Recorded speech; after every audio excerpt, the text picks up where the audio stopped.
পিত্তথলির কারণে কিন্তু অগ্নাশয় প্রদাহ হয়।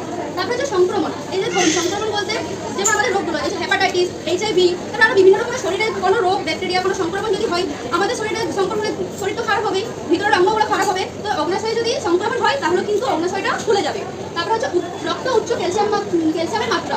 এই যে আমরা যদি ঠিকমতো খাবার যদি না খাই, রক্তে আমাদের অনেক রকমের থাকে, যেমন রক্ত ঠিকমতো রক্ত পরীক্ষা করা হয়, যদি রক্তের মধ্যে থাকে একটা ক্যালসিয়াম ঘটিত একটা জিনিস থাকে, সেটি যদি বেশি হয়ে যায় তার ফলে কিন্তু অগ্নাশয় খুলে যাওয়ার সম্ভাবনা থাকে।